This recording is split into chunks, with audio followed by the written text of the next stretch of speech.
አለይሂ ሰላም ብዙ ተነግረው ተጠቅሰው የማያልቁ ብዙ ኸሳኢሶች አሏቸው ከነቢያቶች የሚለዩባቸው ኸሳኢሶች እንዲሁም ደግሞ ከኡመቱ ከሌላው ሰው ለአንዳንድ ነቢያት እንደዛ ቢሰጥም ከሌላው የሚለዩባቸው ልዩ መለያዎች ያሏቸው ትልልቅ የተከበሩ ነብይ መሆናቸውን ሰለላሁ ዐለይሂ ወሰለም ባወቅን ቁጥር እነዚህን ኸሳኢስ ሸማኢል ሲራ በተማርንና ባጠናን ቁጥር ለሳቸው ያለን ፍቅር እየጎለበትና እየጨመረ የሚሄድበት ሁኔታ ነው ያለው ስለ ኸሳኢስ ከተነሳ እነዚህ ኸሳኢሶች ثابتة بالكتاب والسنة በቁርአንና በሐዲስ የተረጋገጡ ኸሳኢሶች ናቸው የነቢያችን መለያዎች ናቸው ሰለላሁ ዐለይሂ ወሰለም እኛ ግን ከኪሳችን እየጨመርን እንደፈለግን ምናምን ይሄንን ኸሳኢስ ልንሰጣቸው አንችልም እነዚህ ኸሳኢስ ያስባላቸው መለያ ያስባላቸው ማን ስለሰጣቸው ነው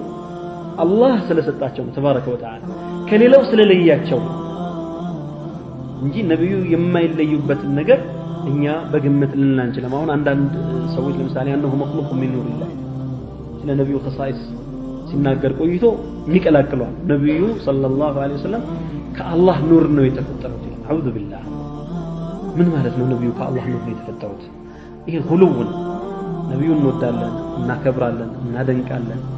ነገር ግን አላህ Subhanahu Wa Ta'ala ከሰጣቸው ደረጃ በላይ ግን ከፍ ማድረግ አይፈቀድም ሌላ حرام ውስጥ እንገባለን لا تطروني كما أطرت النصارى ابن مريم إنما أنا عبد فقولوا عبد الله ورسوله أو كما قال صلى الله عليه وسلم يعني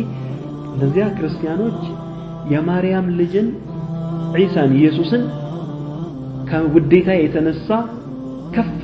አርገውት ወሰን እንዳለፉት ሁሉ በኔም ማንነት ላይ ወሰን እንዳታልፈው በዒሳ ማንነት ላይ ሰዎቹ ወሰን አልፈው አሁን ኢየሱስ ነሳራዎች ዘንድ ምንድነው አዑዙ ቢላህ ኢላህ ነው ይላል አምላክ ነው እስከማለት ደረሱ የአምላክ ልጅ ነው ከሶስቱ አምላኮች አንዱ ነው ثالث ثلاثه ይሄ ሁሉ ሁሉም ውስጥ የገቡት በምንድነው በኢጥራእ ነው ይሄ በዚህ በማሞገስ ወሰን በማለት የኛ ነብይ አለይሂ ሰላቱ ወሰለም አላህ የሰጣቸው ደረጃ በቂያቸው ነው በቃ በዛ ካላቅናቸው በዛ ካከበርናቸው ወደ ሌላ ኢንሂራፍ ውስጥ መግባት ተቀባይነት የለም ለዚህ ነው አንዳንድ ኩቱቦች ላይ ነብዩ ሰለላሁ ዐለይሂ ወሰለም ከአላህ ኑር ነው የተፈጠሩት ይላል ነብዩ አለይሂ ሰላቱ ወሰለም የሰው ልጅ አይደሉም በላይ የሰው ልጅ ናቸው የሰው ልጅ ደግሞ አስላቸው ማን ነው አደም ከምን ነው የተፈጠረው ከአፈር ከጭቃ እንተሃላ ነብዩ መላእክት አይደሉም ወይ ሌላ ፍጡር አለ ከብርሃን የተፈጠሩት ብሎ ማለት ይሄ ተቀባይነት የለው ማለት